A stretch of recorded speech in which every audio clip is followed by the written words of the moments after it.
Alors, quand on veut déterminer l'image, c'est les valeurs possibles de y dans la fonction. Donc, comme on a affaire à une fonction partie entière, y doit être un entier. Mais les entiers, ça peut être 0, 1, 2, 3, 4, ou moins 1, moins 2, moins 3, moins 4. Ça peut aller de plus l'infini à moins l'infini. Et ça peut être aussi des bons de 2, des bons de 3, des bons de 4. Donc, par exemple, le multiple de 2, 0, 2, 4, 6, 8, ou moins 2, moins 4, moins 6, moins 8. Il faut être capable de décrire ça d'une façon ou d'une autre. Alors, si je prends la première fonction, f de x égale 2x, partie entière de 2x, on va regarder le paramètre a parce que c'est lui qui détermine la valeur de la contre-marche. Ici, ça vaut 1. Alors, comme le paramètre a vaut 1, ce sont des bons 1. Alors, a ici est égal à 1. Ici, mon sommet hk, c'est 0, 0. Donc, la fonction est centrée à l'origine parce que je ne vois ni h ni de k dans mon équation. Ça veut dire que tu passes par 0. Elle est centrée à l'origine. C'est des bons 1. Ça va jusqu'à l'infini. Mais c'est la même chose aussi dans les négatifs. Alors, en extension, ça donne ça.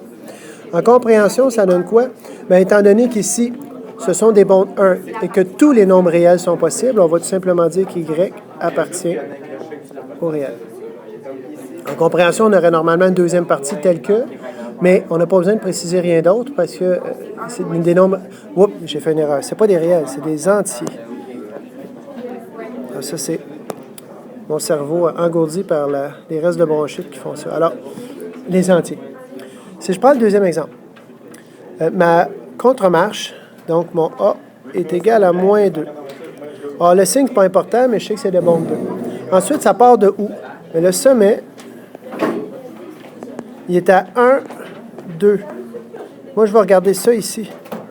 Il part à 2. Donc, à partir de 2, je fais des bons de 2. Autrement dit, ça va de moins l'infini. Si je pars à 2, je fais des bons de 2 reculants, ça fait 2, moins 2, 0, moins 2, moins 2, moins 4, moins 6. Donc, je peux dire moins 2, 0, 2, 4, jusqu'à l'infini. En compréhension, ça s'écrit y et appartient aux entiers tels que y est égal à 2n, parce que quand on fait des multiples de 2, on prend un nombre naturel, on le multiplie par 2. Et on doit préciser que n appartient aux entiers. Ça veut dire qu'on prend n'importe quel nombre entier, on le multiplie par 2, et ça donne la suite qu'on a là. Dans le troisième exemple, j'ai mon paramètre a qui vaut 3, donc j'ai des bons de 3 là, pour la distance entre chaque marche, et mon k, parce que c'est ça qui m'intéresse, là, vaut moins 2, ça me dit où ça part, là, mes y. La description en extension, bien, je sais que ça part à moins 2. C'est des bons de 3, donc j'ai 1, plus 3, 4, etc., jusqu'à plus l'infini. Ici, moins 2, moins 3, moins 5, moins 8, etc. En compréhension, y appartient, je pourrais dire au réel aussi, parce que de toute façon, les entiers font partie des réels.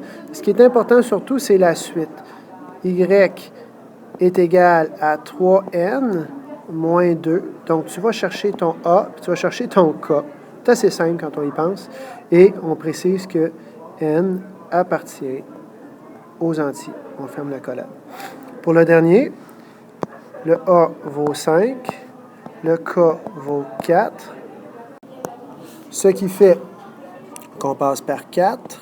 Ce sont des bons de 5, donc 9, 14, 3 petits points, moins 1, moins 6, 3 petits points, ça c'est moins 1.